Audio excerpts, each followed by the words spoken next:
സ്വർണ്ണക്കൊള്ളയിലെ പത്മകുമാറിനെ കസ്റ്റഡിയിൽ വാങ്ങി ചോദ്യം ചെയ്യാനൊരുങ്ങി SIT. കടകംപള്ളി സുരേന്ദ്രനെതിരായ മൊഴിയിൽ വ്യക്തത വരുത്താനാണ് SITയുടെ നീക്കം. തിരുവിതാംകൂർ ദേവസ്വം ബോർഡ് മുൻ സെക്രട്ടറിയുമായ S. ജയശ്രീയുടെ മുൻകൂർ ജാമ്യാപേക്ഷ ഹൈക്കോടതി ഇന്ന് പരിഗണിക്കും.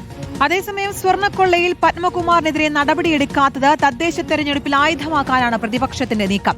രാഹുൽ മാങ്കൂട്ടത്തിനെതിരായ ലൈംഗികാരോപണം ഉയർത്തി പ്രതിരോധിക്കാനാണ് LDFന്റെ നീക്കം. അതിനിടെ ശബരിമല സംരക്ഷണത്തിനായി കോഴിക്കോട് BJPയുടെ നേതൃത്വത്തിൽ ഒപ്പുശേഖരണം നടത്തും. TV പ്രസാദാണ് വിശദാംശങ്ങളുമായി ചേരുന്നത്. പ്രസാദ്, ഈ ശബരിമല സ്വർണ്ണക്കൊള്ളയിൽ നിർണായക ഘട്ടമാണ്. പത്മകുമാറിനെ ചോദ്യം ചെയ്യുന്നതിലൂടെ പുതിയ വിവരങ്ങൾ, കൂടുതൽ വെളിപ്പെടുത്തലുകൾ പുറത്തുവരുമോ എന്നതിലാണ് ആകാംക്ഷയുള്ളത്. എങ്ങനെയാണ് ഇനിയുള്ള നടപടികൾ? കീർത്തന, ശ്രുതി, ഗുഡ് മോർണിംഗ്. ശബരിമല സ്വർണ്ണക്കള്ള കേസിലെ ഏറെ പ്രധാനപ്പെട്ട ഒരു ഘട്ടത്തിലൂടെയാണ് പ്രത്യേക അന്വേഷണ സംഘം കടന്നുപോകുന്നത്. തിരുവിതാംകൂർ ദേവസ്വം ബോർഡിന്റെ പ്രസിഡന്റായിരുന്ന പത്മകുമാറിന്റെ കസ്റ്റഡി അപേക്ഷയിലുള്ള കോടതിയുടെ തീരുമാനം ഇന്നാണ് ഉണ്ടാവുക. കസ്റ്റഡിയിലെടുത്തതിന് ശേഷം പത്മകുമാറിൽ നിന്ന് പ്രധാനമായി അറിയേണ്ട കാര്യം പത്മകുമാർ എന്തിനാണ് സ്വർണത്തെ ചെമ്പാക്കി മാറ്റിയത് എന്നുള്ളതാണ്. അതിൻ്റെ മറുപടിയായി പത്മകുമാർ നേരത്തെ പ്രത്യേക അന്വേഷണ സംഘത്തോട് പറഞ്ഞത് അത് ഉണ്ണികൃഷ്ണൻ പോറ്റി വകുപ്പിന് നൽകിയ, അതായത് ദേവസ്വം വകുപ്പിന് നൽകിയ അപേക്ഷയുടെ അടിസ്ഥാനത്തിലായിരുന്നു, അവിടെ നിന്നുള്ള നിർദ്ദേശമാണോ കിട്ടിയത് എന്നതിലാണ് ഇനിയിപ്പോൾ പ്രത്യേക അന്വേഷണ സംഘത്തിന് വ്യക്തത വരേണ്ടത്.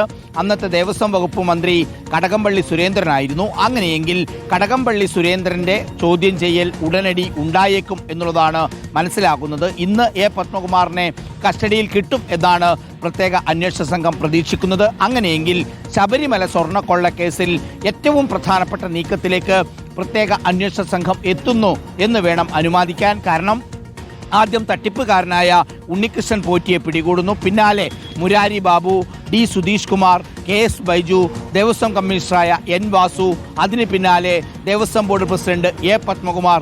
പത്മകുമാറും പറയുന്നത് സർക്കാരിലേക്കാണ് ഉണ്ണികൃഷ്ണൻ പോറ്റി ആദ്യം അപേക്ഷ കൊടുത്തതെന്ന്.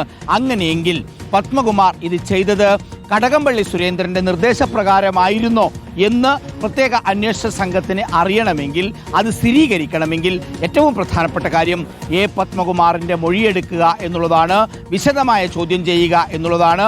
പത്മകുമാർ ഇപ്പോൾ റിമാൻഡിൽ കഴിയുന്നു. ഇന്ന് കസ്റ്റഡി അപേക്ഷ പരിഗണിക്കുന്ന കോടതി കസ്റ്റഡിയിൽ വിട്ടുകൊടുക്കാൻ തയ്യാറായാൽ സ്വാഭാവികമായി അത് അടുത്ത ഘട്ടത്തിലേക്കുള്ള അന്വേഷണ സംഘത്തിന്റെ നീക്കമാകും എന്നുള്ളതാണ്. അതോടൊപ്പം തന്നെ ഇപ്പോഴും പത്മകുമാറിനെ സംരക്ഷിക്കുന്ന നിലപാടാണ് CPIM സ്വീകരിക്കുന്നത്. അതോടൊപ്പം തന്നെ പത്മകുമാറിനെ സംരക്ഷിച്ചുകൊണ്ട് പ്രതിരോധിച്ചുകൊണ്ടുള്ള പ്രസ്താവനകളിലേക്ക് കടക്കരുത് എന്ന് നേതാക്കന്മാർക്ക് നിർദ്ദേശം കൊടുത്തിട്ടുണ്ട്. പക്ഷേ ഇന്നലെ CPIMന്റെ പത്തനംതിട്ട ജില്ലാ കമ്മിറ്റിയിൽ ഇത് സംബന്ധിച്ചുള്ള കാര്യങ്ങൾ ഉയർന്നു വന്നു. കാരണം തദ്ദേശ തെരഞ്ഞെടുപ്പുമായി ബന്ധപ്പെട്ട് ആ വോട്ടർമാരുടെ ഇടയിലേക്ക് പോകുമ്പോൾ അവർ കൃത്യമായി ഈ സ്വർണ്ണക്കൊള്ളയെ സംബന്ധിച്ച കാര്യങ്ങൾ ചോദിക്കുന്നു എന്നുള്ള വിവരം ഇന്നലെ ജില്ലാ കമ്മിറ്റി അംഗങ്ങൾ യോഗത്തിൽ പറഞ്ഞിരുന്നു എന്നാണ് നമ്മൾ മനസ്സിലാക്കുന്നത്. എന്തായാലും ഇത് പ്രതിപക്ഷം പ്രധാന ആയുധമാക്കുകയാണ്. അതേസമയത്ത് രാഹുൽ മാങ്കൂട്ടത്തിലിൻ്റെ പീഡന ആരോപണങ്ങൾ ഉയർത്തി അതിനെ പ്രതിരോധിക്കാനാണ് CPIM നീക്കം. എന്തായാലും സ്വർണ്ണക്കൊള്ളയിൽ ഏറ്റവും പ്രധാനപ്പെട്ട നീക്കത്തിലേക്ക് പ്രത്യേക അന്വേഷണ സംഘം കടക്കുന്നു എന്നുള്ളതാണ് ശ്രുതി, കീർത്തന. തീർച്ചയായിട്ടും പ്രധാനപ്പെട്ട നീക്കത്തിലേക്ക് തന്നെയാണ് കടകംപള്ളി സുരേന്ദ്രനെതിരായ മൊഴിയിൽ വ്യക്തത വരുത്തുക എന്നതാണ് SITയുടെ നീക്കത്തിലൂടെ ലക്ഷ്യമിടുന്നത്. TV പ്രസാദാണ് വിശദാംശങ്ങൾ നൽകിയത്.